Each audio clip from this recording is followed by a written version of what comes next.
Motor जो है ये वैद्युत ऊर्जा को यांत्रिक ऊर्जा में परिवर्तित करता है, यांत्रिक ऊर्जा में परिवर्तित करता है। तो वैद्युत ऊर्जा को यांत्रिक ऊर्जा में परिवर्तित करने वाली ये ऐसी मशीन है जिसे हम मोटर कहते हैं। तो बेसिकली क्या होता है, डीसी मोटर में यांत्रिक ऊर्जा पैदा करने वाली जो मशीन है वो डीसी मोटर है, और डीसी तथा एसी सप्लाई से यांत्रिक ऊर्जा पैदा करने वाली मशीन को ही हम एसी मोटर या अल्टरनेटर कहते हैं। तो दोनों में थोड़ा सा यही अंतर है। कैसे? जैसे डीसी सप्लाई हम देंगे और डीसी सप्लाई देने पर यांत्रिक ऊर्जा यदि पैदा हो तो ऐसी मशीन क्या कहलाएगी? DC motor. और एसी सप्लाई से यांत्रिक ऊर्जा पैदा करने वाली जो मशीन होती है वो क्या होती है? एसी अल्टरनेटर होती है। सेम कंस्ट्रक्शन डीसी मोटर का भी होता है। अर्थात डीसी जनरेटर और डीसी मोटर में क्या अंतर है? तो सबसे पहले हम देखेंगे डीसी मोटर। ये हो गया आपका डीसी मोटर, ये हो गया आपका डीसी जनरेटर। दोनों का कंस्ट्रक्शन आपको सेम मिलेगा। डीसी मोटर और डीसी जनरेटर का कंस्ट्रक्शन कैसा मिलेगा? समान कंस्ट्रक्शन, सेम मिलेगा आपको। अंतर दोनों में बस इतना है कि आप डीसी मोटर को क्या देते हैं? इलेक्ट्रिकल एनर्जी इनपुट के रूप में देते हैं। इनपुट के रूप में क्या देते हैं? इलेक्ट्रिकल एनर्जी, ठीक है। और हमें आउटपुट के रूप में क्या मिलता है डीसी मोटर से? Mechanical energy. बस इतना सा अंतर है। इसके विपरीत जब हम जाएंगे डीसी जनरेटर में, तो डीसी जनरेटर में क्या हो जाएगा? ये डीसी जनरेटर में इसमें क्या होता है, आप इनपुट के रूप में क्या देंगे? मैकेनिकल एनर्जी, ये आप इनपुट के रूप में देंगे। और आउटपुट के रूप में आपको क्या मिलेगा? Electrical energy. सिर्फ इसमें थोड़ा सा अंतर है, बाकी कंस्ट्रक्शन सेम होता है और वर्किंग प्रिंसिपल भी सेम है। डीसी मोटर फ्लेमिंग के लेफ्ट हैंड रूल में काम करता है। फ्लेमिंग के लेफ्ट हैंड रूल पर काम करता है, लेफ्ट हैंड रूल पर वर्क करता है। तो ये जो डीसी मोटर है ये फ्लेमिंग के लेफ्ट हैंड रूल पर वर्क करता है, ठीक है। इसमें जो ईएमएफ इंड्यूस्ड होता है, ये जो ईएमएफ है, ये ईएमएफ फैराडेस लॉ पर डिपेंड है। मतलब कि डीसी मोटर में जो ईएमएफ उत्पन्न होगा ये फैराडे के विद्युत चुंबकीय प्रेरण नियम पर आधारित होता है। तो ईएमएफ उत्पन्न होने का जो है, ईएमएफ इंड्यूस्ड जो होगा ये किसके आधार पर होगा? ये फैराडेस लॉ के आधार पर होगा। इसका वर्किंग प्रिंसिपल मैंने बताया, फ्लेमिंग के लेफ्ट हैंड रूल पे वर्क करता है। और इंड्यूस्ड ईएमएफ है ये फैराडेस लॉ पर, मतलब फैराडे के इलेक्ट्रोमैग्नेटिक सिद्धांत पर वर्क करता है। अब यहाँ पर डायरेक्शन ऑफ ईएमएफ जो होगा, क्या होगा? डायरेक्शन ऑफ ईएमएफ विस्तृत रूप से मैं बताऊंगा। सबसे पहले तो मैंने क्या बताया आपको, ये जो प्रिंसिपल है इसका, ये प्रिंसिपल है फ्लेमिंग का लेफ्ट हैंड रूल। फ्लेमिंग का लेफ्ट हैंड रूल के वर्क करता है। सेकंड है आपका, इसमें ईएमएफ का जो डायरेक्शन है, और ईएमएफ का जो डायरेक्शन है ये बताया मैंने फैराडेस लॉ पर। इसके बाद थर्ड है आपका डायरेक्शन ऑफ ईएमएफ। तो जो ईएमएफ का जो डायरेक्शन है, यही ईएमएफ का डायरेक्शन, ये ईएमएफ का डायरेक्शन कौन शो करेगा? लेंज का नियम, लेंज का नियम। तो डीसी मोटर जो है ये विद्युत चुंबकीय खिंचाव के सिद्धांत पर कार्य करता है, और इस सिद्धांत के अनुसार जब किसी धारावाही चालक को चुंबकीय क्षेत्र में रखा जाता है तो उस पर क्या एक घुमाव बल या एक टॉर्क कार्य करेगा, और इसी सिद्धांत पर ये कार्य करता है डीसी मोटर। तो डीसी मोटर में और डीसी जनरेटर की जो बनावट होती है ये बिल्कुल समान होती है, दोनों की बनावट, किंतु फ्रेम की संरचना थोड़ी थोड़ी भिन्न होती है।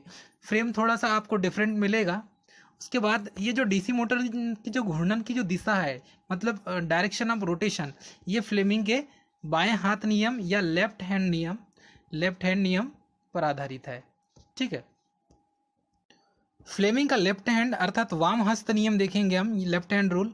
इस नियम के अनुसार क्या होता है, यदि बाएं हाथ की प्रथम दो उंगली और अंगूठे को परस्पर समकोण बनाते हैं, 90 डिग्री पर बनाते हैं, तो इस प्रकार फैलाया जाए और पहली उंगली चुंबकीय क्षेत्र की दिशा और बीच की जो दूसरी उंगली है वह चालक में विद्युत प्रवाह की दिशा को इंगित करे, तो जो अंगूठा के जो घुमाव की दिशा है वो कौन करेगा, अंगूठा जो है वो चालक के घुमाव की दिशा को शो करेगा। इस तरीके से 3 उंगलियों का कॉम्बिनेशन से हम फ्लेमिंग के लेफ्ट हैंड नियम को समझेंगे। तो इसमें देखते हैं डायग्राम में, इस डायग्राम में हम देखेंगे यदि इसको इस तरीके से रिप्रेजेंट किया जाए, ये आपकी सीधे अंगूठा हो गया, ये तर्जनी और मध्यमा, ठीक है। इस तरीके से हमने क्या किया, इसको डिजाइन कर लिए। जब इसे डिजाइन करेंगे तो ये हो गया आपका अंगूठा, ठीक है। सेकंड हो गया ये आपका तर्जनी, और थर्ड हो गया आपकी मध्यमा। अब इस तरीके से हमने इसको ड्रॉ कर लिए। तो ये अंगूठा जो है ये डायरेक्शन ऑफ फोर्स को दिखाता है। किसके डायरेक्शन दिखाता है, फोर्स के डायरेक्शन को दिखाता है। कौन, अंगूठा, मतलब बल की दिशा, बल की दिशा कौन बताता है, अंगूठा दिखाता है। वैसे ही तर्जनी जो है ये फ्लक्स की दिशा को दिखाता है, अर्थात जितने भी मैग्नेटिक फ्लक्स होगी तो ये मैग्नेटिक फ्लक्स की दिशा को दिखाता है। और आपका जो मध्यमा है, ये मध्यमा क्या दिखाता है, मध्यमा डायरेक्शन ऑफ करंट को दिखाता है। डायरेक्शन ऑफ करंट मतलब करंट की दिशा को बताता है।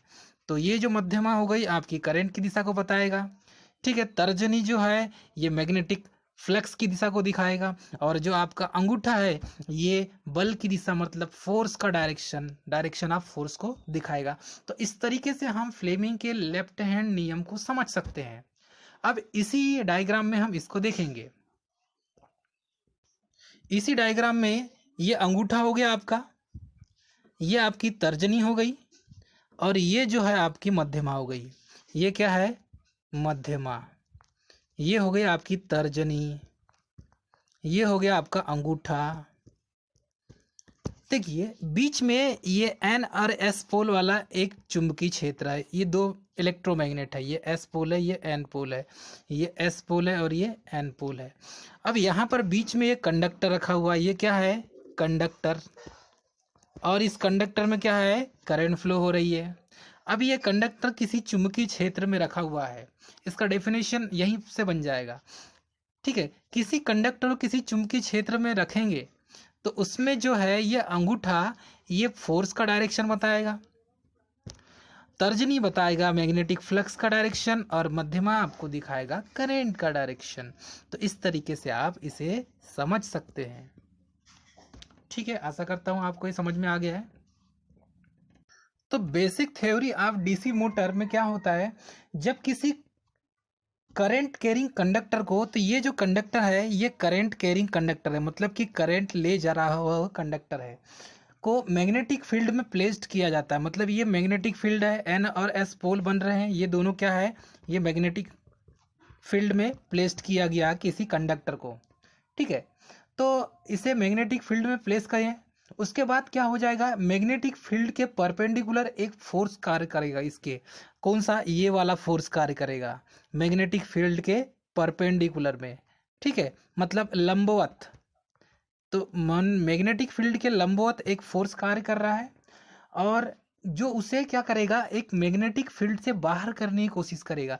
तो यही जो फोर्स है ये लंबवत लगा हुआ है मैग्नेटिक फील्ड में। तो ये फोर्स क्या करता है, इस कंडक्टर को इस मैग्नेटिक फील्ड से बाहर निकालने की कोशिश करता है, मतलब बाहर धकेलने की या हटाने की कोशिश करता है इस कंडक्टर को। तो जिसके कारण क्या होता है, ये हटेगा तो नहीं, लेकिन इसके कारण इसमें ये जो मोटर है, ये मोटर अपनी जगह पर रोटेट होने लगेगी, घूमने लगेगी। मतलब ये इसका जो रोटर ये क्या हो जाएगा, ये रोटर पार्ट हो जाएगा, ये समझिए। और ये जो है, जो पोल बने होंगे एन और एस, ये स्टेटर पार्ट बन जाएंगे।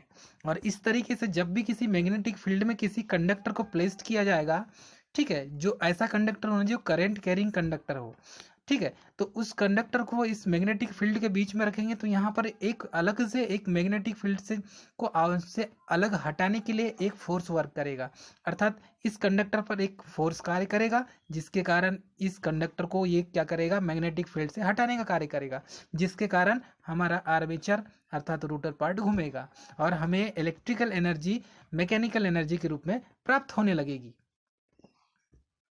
तो इसमें जो ईएमएफ इक्वेशन बनता है, ठीक है, ये क्या बनेगा, ये F इक्वल, इसमें यही फोर्स क्या काम करता है, F इक्वल BIL ये BIL साइन थीटा यही काम करेगा।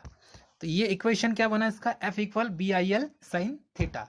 तो इसमें थीटा कितना डिग्री हो जाएगा, 90 डिग्री हो जाएगा। ठीक है, और साइन 90 का मान क्या होता है, 1 होता है साइन 90 का मान। तो इस तरीके से अब इसका फार्मूला क्या बन गया, और इसकी यूनिट तो न्यूटन होगी। तो ये इसमें जो फोर्स काम करेगा ये F इक्वल BIL और साइन थीटा का मान कितना, साइन 90 का मान कितना हो गया, 1 हो गया। मतलब उसके कोई औचित्य नहीं है, तो ये क्या हो जाएगा, न्यूटन। तो F इक्वल BIL न्यूटन हो जाएगा। ठीक है, तो इस तरीके से इसका इक्वेशन बनता है। उसके बाद देखेंगे हम डीसी मोटर के मुख्य भाग। और डीसी मोटर के जो मुख्य भाग है इसमें सबसे पहले आता है बॉडी। तो बॉडी का यूज़ हम कहाँ करते हैं, सबसे पहले तो ऊपर जो फ्रेम रहेगा, जैसे डीसी जनरेटर और डीसी मोटर की जो फ्रेम में ही अंतर होता है थोड़ा बहुत, बाकी कंस्ट्रक्शन सेम होता है। वैसे ही डीसी मोटर की जो बॉडी है वो मशीन के बाह्य भाग को बॉडी या यॉक कहते हैं। पहली बात तो जो आउटर एरिया जो है उसी को बॉडी कहेंगे, या इसे हम यॉक भी कह सकते हैं। क्या कह सकते हैं, यॉक। ठीक है, इसका मुख्य कार्य क्या होता है, जो मोटर के जो इंटरनल भाग की रक्षा के साथ साथ क्या हो जाएगी, प्रोटेक्शन देगा ना उसको। अंदर जो भी कम्यूटेटर, जो भी पोल लगे हुए हैं, जो भी वाइंडिंग लगी हुई है, इनको क्या करेगा, ये प्रोटेक्शन देगा। और प्रोटेक्शन प्रोवाइड करने के साथ साथ ऊपर जो है इसको एक मैग्नेटिक मतलब चुंबकीय बल रेखाओं के एक पाथ भी प्रोवाइड करेगा। तो इसके काम क्या हो गए, 2 काम हो गए बॉडी के। पहला काम क्या हुआ, इसने क्या किया, प्रोटेक्शन प्रोवाइड किया, अंदर के जितने भी कंपोनेंट है उसको प्रोटेक्शन दिया। दूसरा, चुंबकीय बल रेखाओं को एक मार्ग भी प्रदान करेगा, मतलब मैग्नेटिक लाइन ऑफ फोर्स को एक पाथ प्रोवाइड करेगा। तो मैग्नेटिक लाइन ऑफ फोर्स को एक पाथ प्रोवाइड करता है। तो इसके 2 काम हो गए। ठीक है, और ये बना किसका होता है, तीसरी बात, ये जो बना होता है ये है कास्ट आयरन का बना होता है, कास्ट आयरन का या कास्ट स्टील का बना होता है, कास्ट स्टील का बना होता है। तो 2 चीज हमें याद रखना है इसकी। थर्ड है फील्ड पोल। अब फील्ड पोल को कहाँ प्लेस्ड किया जाता है ये देखेंगे हम। तो इसका जो मुख्य कार्य जो होता है, इसका वर्क जो है वो चुंबकीय क्षेत्र स्थापित करने का है। मतलब फील्ड पोल का जो वर्क है ये मैग्नेटिक फील्ड स्थापित करने का काम है इसका। ठीक है, मतलब कि इसमें क्या हो जाएगा, इस फील्ड पोल में वाइंडिंग को लपेटी जाएगी। फील्ड पोल प्रायः जो बने होते हैं वो कास्ट स्टील के बने होते हैं। फील्ड पोल काय के बने होते हैं, फील्ड पोल ये होते हैं कास्ट स्टील के बने होते हैं, या दूसरा एनिल्ड स्टील के बने होते हैं। तो एनिल्ड स्टील के बने होते हैं। ये दोनों हमें याद रखना है। फील्ड पोल का जो कंस्ट्रक्शन होता है, जिस मटेरियल का बना हुआ है, जिस मेटल का बना हुआ है, ये कास्ट स्टील का बना हुआ है, दूसरा अनिल्ड स्टील का बना हुआ है। ठीक है, तो ये दोनों हमें याद रखना है। और ये बॉडी में अंदर की तरफ से एक स्क्रू से या रिवेट की सहायता से ये कसा होता है अंदर, और इसकी न्यूनतम जो संख्या होती है वो 2 होती है। ठीक है, इसकी संख्या कितनी होगी, 2 होगी। किस साइड, एक N और दूसरा S इस साइड से, और ये बीच में आपका रोटर पार्ट होगा। ये पूरा जो पार्ट है ये बाहर का स्थिर पार्ट हो गया। तो इस तरीके से, और मैक्सिमम कितनी हो जाएगी, 8। अर्थात हम ये बोल सकते हैं कि फील्ड जो पोल है ये न्यूनतम मतलब मिनिमम जो हो जाएगा, ये हो जाएगा मिनिमम कितना, 2। कितने हो जाएंगे, 2 पोल मिनिमम, यदि किसी मोटर को बनाना है तो। और मैक्सिमम कितना होगा, मैक्सिमम होगा आपका 8। ठीक है, अधिकतम 8 पोल हम यूज कर सकते हैं। तो इस तरीके से हमें याद रखना है। अब इसके बाद देखेंगे हम आर्मेचर। आर्मेचर को ही ये जो है रोटर पार्ट होता है, अर्थात घूमने वाला पार्ट होता है। आर्मेचर क्या है, एक घूमने वाला भाग है ये, अर्थात इसे हम रोटर भी कहेंगे आर्मेचर को।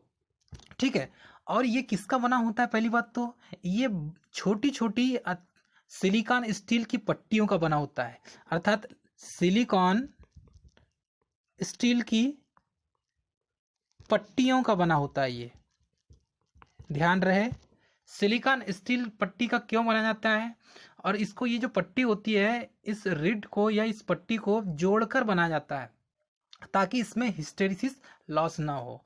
तो सिलिकॉन स्टील का बनाने का रीज़न यही है कि हिस्टेरिसिस लॉस ना हो।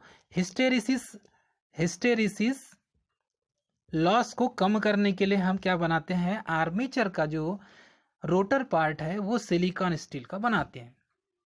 ठीक है, अब यदि भंवर धारा और ईडी करंट क्षति को भी हमें कम करना है तो ये दोनों काम करता है। तो सिलिकॉन स्टील का जो है, ध्यान दीजिए, सिलिकॉन स्टील का यूज़ क्यों करते हैं, सिलिकॉन स्टील का यूज़ करते हैं हम, ठीक है, लेमिनेटेड। और लेमिनेटेड क्यों करते हैं, तो लेमिनेटेड इसलिए करते हैं कि ईडी करंट लॉस कम हो जाए, ईडी करंट लॉस कम करने के लिए। ठीक है, लेमिनेटेड क्यों करते हैं सिलिकॉन स्टील को, ईडी करंट लॉस को कम करने के लिए।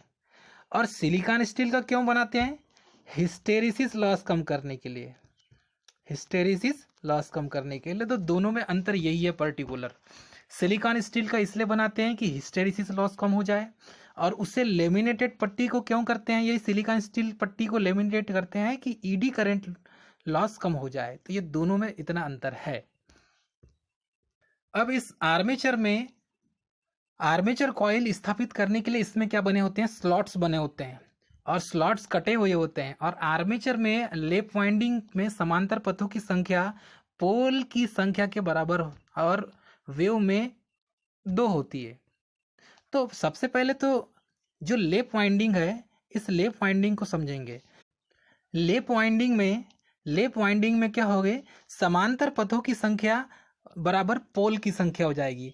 तो लेप वाइंडिंग में क्या हो जाएगा, समांतर पथों की संख्या मतलब ए, उसे शो करते हैं, उतना ही कितना होगा, पोल की संख्या के बराबर, मतलब पी। मतलब ए इक्वल पी का मतलब है ए है समांतर पथों की संख्या, तो जितनी समांतर पथों की संख्या होगी उतने ही पोल भी होंगे।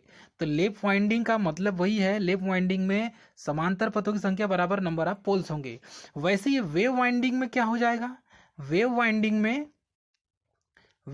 क्या होता है, इसमें समांतर पथों की संख्या कितने होंगे, 2 ही होंगे। तो इसमें समांतर पथों की संख्या 2 होंगे वेव वाइंडिंग में, और लेप वाइंडिंग में नंबर ऑफ पोल्स के बराबर होंगे। इस डायग्राम में हम देखेंगे, ये है आर्मेचर, इसे क्या कहते हैं हम, आर्मेचर कहते हैं। और आर्मेचर का ये है शाफ्ट वाला भाग, ये क्या है आपका शाफ्ट, ठीक है। और ये क्या है आपका कम्यूटेटर, इससे शाफ्ट से अटैच रहता है, ठीक है। और ये जो है यहाँ पर लगी हुई, ये है वाइंडिंग्स, ठीक है, ये है क्या है, वाइंडिंग्स। और ये जो है ये लेमिनेटेड स्टील का बना होता है, ठीक है। आर्मेचर जो है सिलिकॉन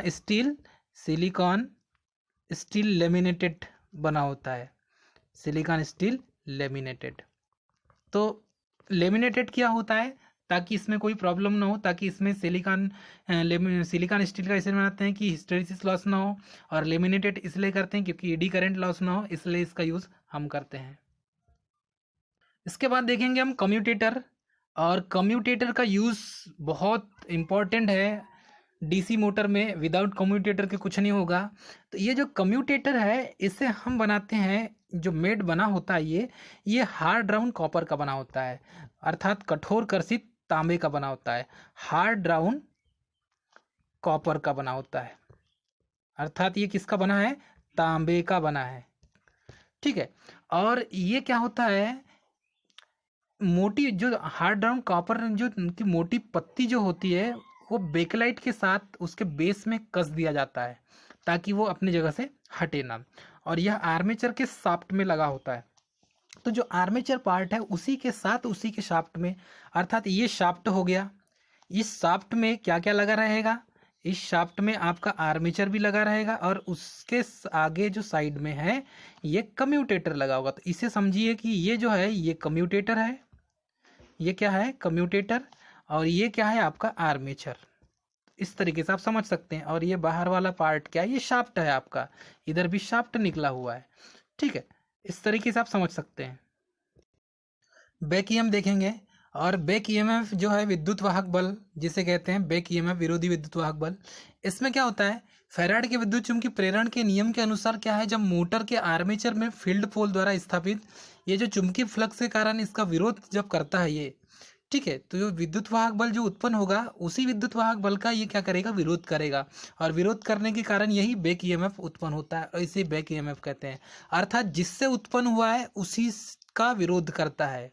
ठीक है, क्या होगा, जिससे उत्पन्न हुआ है, जिससे उत्पन्न होगा उसी का विरोध करेगा, ये उसी का विरोध करेगा, तो यही बैक ईएमएफ है। इसलिए माइनस ईबी लगाते हैं, यही बैक ईएमएफ कहलाता है। और इसे क्या है, बैक ईएमएफ के बाद इसका एक दूसरा शब्द भी है, इसे दूसरे नाम से भी जाना जाता है, जिसे हम काउंटर विद्युत वाहक बल भी कहते हैं या काउंटर ईएमएफ भी कहा जाता है। क्या कहते हैं इसे, काउंटर ईएमएफ भी कह सकते हैं। ठीक, उसके बाद क्या होता है, बैक ईएमएफ जो है आरोपित विद्युत वाहक बल का हमेशा विरोध करता है। अर्थात क्या होगा, ये जो ईबी है यही इसी का विरोध करेगा, ईबी, ये माइनस ईबी जो लग गया ये बैक ईएमएफ का फार्मूला है, या कह सकते हैं इसको रिप्रेजेंट किया जाता है। तो ये जो ईएमएफ है इसी ईएमएफ से उत्पन्न हुआ और ये माइनस ईबी में परिवर्तित हो गया, जिसे आप बैक ईएमएफ कहते हैं। ठीक है दोस्तों, इसी बैक ईएमएफ की जो दिशा है वो फ्लेमिंग के लेफ्ट हैंड रूल, ठीक है, नहीं, इसी का जो बैक ईएमएफ है इसे ईबी से शो किया जाता है, स्मॉल ई और बी से, और माइनस सामने लिखा जाता है। ठीक है, और ये जो डीसी मोटर में बैक ईएमएफ नहीं होने पर क्या हो जाएगा, मोटर नहीं काम करेगा, मतलब मोटर जो है वो गति नहीं करेगा, मतलब स्पीड में नहीं घूमेगा। तो ईएमएफ में बैक ईएमएफ का होना बहुत ज़रूरी है। और बैक ईएमएफ का जो फार्मूला है ये है ईबी इक्वल 5ZN अपान 60 इंटू पी अपान ए, ये इसका फार्मूला है बैक ईएमएफ का, ईबी का। इसे याद रखना बहुत ज़रूरी है, ईबी का फार्मूला जो है, क्योंकि इसमें फ्लक्स फाई, जेड कंडक्टर और N speed, number of poles और समांतर पथों की संख्या ए, और ये 60 क्योंकि 60 मिनट पे है। तो हमने इसमें देखा ईबी इक्वल क्या देखा हमने, 5ZN अपान 60A। ठीक है, तो ये P अपान ए हो गया। इस फार्मूला का यूज़ करेंगे और हम ईएमएफ ज्ञात करेंगे। ईएमएफ ज्ञात करने का सबसे अच्छा फार्मूला है। ठीक है, इसमें क्या होता है, यदि मोटर स्टार्टिंग के समय यदि उच्च करंट लेती है, मतलब स्टार्टिंग के समय में हाई करंट ले रही है, क्योंकि उस समय क्या होता है, ये जो ईबी का जो मान होता है ये ज़ीरो होता है। तो ईबी का मान जब ज़ीरो रहेगा तो करंट क्या ज़्यादा डालेगी, और ये जो ईबी का मान है इसको डेवलप होने में क्या करें, टाइम लगेगा। तो इसीलिए जब मोटर स्टार्ट होती है ना, तो स्टार्ट के समय में मोटर जो करंट ज़्यादा लेती है। ठीक है, क्योंकि इस समय बैक ईएमएफ क्या हो जाएगा, शून्य हो जाएगा। तो इसी ईबी का मान जीरो होने के कारण हम यहाँ पर लगाएंगे स्टार्टर। क्या लगाएंगे, हम स्टार्टर का यूज़ करेंगे। स्टार्टर का यूज़ करने से क्या हो जाएगा, स्टार्टिंग जो करंट है वो करंट को हम क्या करेंगे, लिमिट में कर लेंगे। और स्टार्टिंग की करंट को लिमिट में करने के कारण क्या हो जाएगा, जो मोटर की जो वाइंडिंग है जिसमें स्टार्टिंग के समय में ईबी का मान ज़ीरो है, तो हमें अलग से स्टार्टर का यूज़ करके करंट को लिमिट करेंगे, अर्थात रेजिस्टेंस लगाएंगे हम और करंट को लिमिट करेंगे, जिससे क्या हो जाएगा, मोटर की वाइंडिंग नहीं जलेगी और मोटर स्टार्ट हो जाएगी। क्योंकि मोटर स्टार्ट होने के बाद ये जो ईबी का मान है ये ऑटोमेटिक ज़ीरो से बढ़ते जाएगा। तो इसमें इसका ईएमएफ जो है इंड्यूस्ड ईएमएफ का और वोल्टेज का एक इक्वेशन बनता है, और इस इक्वेशन दोनों के बीच में रिलेशन है, और इस रिलेशन को हमें याद हमेशा रखना है। तो जो आरोपित विद्युत वाहक बल है जिसे इंड्यूस्ड ईएमएफ कहा जाता है, ठीक है, और बैक ईएमएफ के बीच में एक रिलेशन कैसे बनेगा, EB equal V minus IA/RA, ये रिलेशन बनेगा। तो इसमें क्या है, ये माइनस साइन क्या दिखा रहा है, ये जो माइनस साइन दिखा रहा है ये दिखा रहा है मोटर के लिए। यदि यहाँ पर प्लस होता तो किसके लिए दिखाता, जनरेटर के लिए दिखाता। तो इन दोनों को हमें याद रखना है। जनरेटर का भी, डीसी जनरेटर का भी जो फार्मूला है सेम है यही, इसीलिए इसमें जो है माइनस का चिन्ह मोटर को दिखाएगा और प्लस का चिन्ह जनरेटर को दिखाएगा। तो इसका जो फार्मूला है ये फार्मूला बेसिकली ये बनेगा, EB equal V minus IA/RA। तो आरोपित विद्युत वाहक बल और बैक ईएमएफ के बीच में यही रिलेशन होता है। तो इसमें जो IA है, ये जो IA है ये क्या हो जाएगा, आर्मेचर करंट। क्या हो जाएगा, आर्मेचर करंट। और आर ए क्या है, ये आर्मेचर का रजिस्टेंस है, आर्मेचर क्या हो जाएगा, रजिस्टेंस हो जाएगा। इस तरीके से इन दोनों को हमें याद रखना है।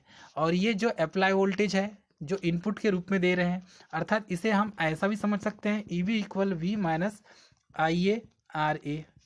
तो ये आर्मेचर का करेंट और रजिस्टेंस है, और क्या है, रजिस्टेंस है ये। लेकिन ये जो वोल्टेज है V, ये है आरोपित वोल्टेज, मतलब कि सप्लाई वोल्टेज, आरोपित वोल्टेज। हमने जो सप्लाई दिए हैं मोटर को, ये वो है। और इस सप्लाई देने के कारण जो मोटर में ईएमएफ इंड्यूस्ड हुआ है, अर्थात बैक ईएमएफ इंड्यूस्ड हुआ है, ये बैक ईएमएफ है, बैक ईएमएफ है। तो इस तरीके से इस इक्वेशन को हम एक्सप्लेन कर सकते हैं। इसके बाद देखेंगे हम आर्मेचर टार्क। तो आर्मेचर में जो टार्क उत्पन्न होगा, तो ये टॉर्क क्या हो जाएगा, तो आर्मेचर टार्क को सबसे पहले तो टी ए से शो करेंगे। तो ये ए क्या है, आर्मेचर को शो करता है, टी क्या है, टॉर्क को। तो यही आर्मेचर टार्क हुआ, ठीक है। तो इसको शो कैसे करेंगे, टी ए से शो करेंगे हम। उसके बाद यह जो है पर पोल जो मैग्नेटिक फ्लक्स है और आर्मेचर करंट पर निर्भर करता है। तो ये जो आर्मेचर जो टार्क है, ये पर पोल फ्लक्स पर डिपेंड करेगा, फाई। और आर्मेचर की जो करंट है आई ए, इस पर डिपेंड करेगा। अर्थात कि ये जो टी है, ठीक है, टी ए किस पर डिपेंड किया, फ्लक्स फाई और करंट आई ए, इन दोनों पर डिपेंड करता है, ठीक है। आगे देखेंगे हम डीसी मोटर की स्पीड। तो स्पीड ऑफ डीसी मोटर, तो डीसी मोटर की स्पीड जो है इसका भी फार्मूला है, और इसे हम कैसे एक्सप्लेन करेंगे। तो डीसी मोटर में जो बैक ईएमएफ है ईबी, माइनस ईबी से शो किया जाता है बैक ईएमएफ। ये क्या होता है, इसकी जो स्पीड है, ये जो स्पीड है एन, ये इसके क्या हो जाएगा, अनुक्रमानुपाती होता है। कैसे, और जो फ्लक्स है उसके व्युत्क्रमानुपाती होता है, अर्थात ये जो फ्लक्स है इसके व्युत्क्रमानुपाती होगा। तो तीन रिलेशन मैंने बताया, देखो, एक तो फ्लक्स हुआ, दूसरा स्पीड हुआ, और तीसरा बैक ईएमएफ हुआ। इन तीनों का रिलेशन हम इसमें शो करेंगे। तो डीसी मोटर की जो गति है, अर्थात स्पीड जो है, ये जो स्पीड है, ये स्पीड बैक ईएमएफ के अनुक्रमानुपाती होता है। तो ये जो एन है, ये किसके, माइनस ये जो ईबी है, इसके क्या हो जाएगा, अनुक्रमानुपाती हो जाएगा, ठीक है। और फ्लक्स क्या हो जाएगा, इसके व्युत्क्रमानुपाती हो जाएगा, अर्थात इसके अपान में आ जाएगा। तो इसका इक्वेशन क्या बनेगा, इसका इक्वेशन बनेगा N is proportional to minus E B upon flux phi, इस टाइप से बनेगा। अब हमने देखा है ये जो ई बी का है फार्मूला, ई बी का फार्मूला क्या हमने बनाया है, V minus I A R A, ये पढ़ा है हमने। तो ये ई बी का फार्मूला है बैक ई एम एफ का, इसको कैपिटल ई बी लिख सकते हैं, ई बी। तो इसका फार्मूला क्या बन गया, N is proportional to V minus I A R A upon flux phi. अब इससे प्रोपोर्शनल हटाते हैं तो हमें कांस्टेंट के लगाना पड़ेगा। तो क्या लगाएंगे, N equal V minus I A R A upon क्या हो जाएगा, के फाई। और के क्या है, इसमें कांस्टेंट है। तो जहाँ पर क्या हो जाएगा, यहाँ पर सर्किट में देखो, यहाँ पर एन क्या हो जाएगा, आर्मेचर की घूर्णन गति हो जाएगी। एन क्या हो जाएगा, आर्मेचर की घूर्णन गति। और वी क्या हो जाएगा, आरोपित ईएमएफ जो वोल्ट में होता है। तो ये जो एन है, आर्मेचर घूर्णन गति, ये आरपीएम में होती है इसकी यूनिट, ठीक है। ये जो लास्ट में लिखे गए हैं ये सब इनकी यूनिट है। आर्मेचर करंट एम्पियर में होता है। फिर ये जो आर ए लिखा हुआ है, ये आर ए क्या हो जाएगा, आर्मेचर का रजिस्टेंस हो जाएगा। उसके बाद जो फ्लक्स लिखा हुआ है, ये फ्लक्स क्या है, ये फ्लक्स है, उत्पन्न फ्लक्स। और जेड क्या है, आर्मेचर कंडक्टर की संख्या। तो और इसमें जो देखेंगे हम, इसमें क्या लिखा है, पी। और ये जो पी है, ये है पोल्स, नंबर ऑफ पोल्स, क्या हो जाएगा, नंबर ऑफ पोल्स। ए क्या है, आर्मेचर मतलब समांतर पथों की संख्या हो जाएगी। तो इसमें जो के को हम शो करेंगे, ठीक है। तो के को कैसा शो करेंगे, के को भी रिप्रेजेंट किया जाएगा। तो के को रिप्रेजेंट करने के लिए हम देखेंगे यहाँ पर के इक्वल जेड पी अपॉन 60 ए हो जाएगा। तो ये जो कांस्टेंट के है, इस के की जगह हम जेड पी अपॉन 60 ए लिख सकते हैं। तो फिर फार्मूला हमारा क्या बन जाएगा, ठीक है। तो इस कांस्टेंट के को लगाते हैं तो ये जो के का मान होता है ये ZP/60A होता है। इतना हमें याद रखना है। इसके बाद देखेंगे हम classification of DC motor, DC motor का वर्गीकरण। तो डीसी मोटर को मुख्यतः 3 पार्ट में डिवाइड किया गया है। ठीक है, कौन कौन सा? डीसी सीरीज मोटर, सेकंड है शंट मोटर, और थर्ड है आपका कंपाउंड मोटर। तो डीसी मोटर को 3 पार्ट में हमने 3 टाइप से डिवाइड किया है, सीरीज मोटर, शंट मोटर और कंपाउंड मोटर। तो सिंपल है, यदि सीरीज में फील्ड वाइंडिंग के सीरीज में आप कनेक्ट करेंगे तो सीरीज मोटर हो जाएगी, शंट में कनेक्ट करेंगे तो शंट में हो जाएगी, और दोनों को प्लेस करोगे, दोनों को जोड़ोगे तो कंपाउंड मोटर हो जाएगी। तो इसमें जो सीरीज शंट और कंपाउंड जो लिखा हुआ है, दरअसल ये जो सीरीज शंट और कंपाउंड लिखा है इनका मतलब ही होता है कि फील्ड वाइंडिंग को आर्मेचर के सीरीज में या शंट में या कंपाउंड में कनेक्ट करना। तो यहाँ पर किसकी बात की जा रही है? फील्ड वाइंडिंग की बात की जा रही है। और ये फील्ड वाइंडिंग कहाँ किस में होता है? ये होता है स्टेटर पार्ट में। किस में होता है? स्टेटर पार्ट में होता है। फील्ड वाइंडिंग हमेशा स्टेटर पार्ट में होता है, और आर्मेचर जो वाइंडिंग होती है, ये आर्मेचर वाइंडिंग ये होती है रोटर पार्ट में। ठीक है, तो इन दोनों में इतना ही अंतर है। देखेंगे हम सीरीज मोटर। सीरीज मोटर में देखेंगे इसमें जो फील्ड वाइंडिंग होगी ये फील्ड वाइंडिंग है, इसका नाम है फील्ड वाइंडिंग। और ये फील्ड वाइंडिंग क्या है? आर्मेचर की, ये आपका आर्मेचर है और ये आर्मेचर के सीरीज में कनेक्ट है। सीरीज में कनेक्ट है अर्थात श्रेणी में कनेक्ट है। तो आर्मेचर के श्रेणी में कनेक्ट होने के कारण ये मोटर कौन सी कहलाएगी? डीसी सीरीज मोटर कहलाएगी। ठीक है, ये जो बाहर वाला पार्ट है ये कार्बन ब्रश है, कार्बन ब्रश। तो देखेंगे हम इसमें कि डीसी सीरीज मोटर में क्या, डीसी सीरीज मोटर में प्रायः ये जो श्रेणी मोटर में आर्मेचर कॉइल है कम्यूटेटर के प्रेरक के द्वारा जुड़ा होता है।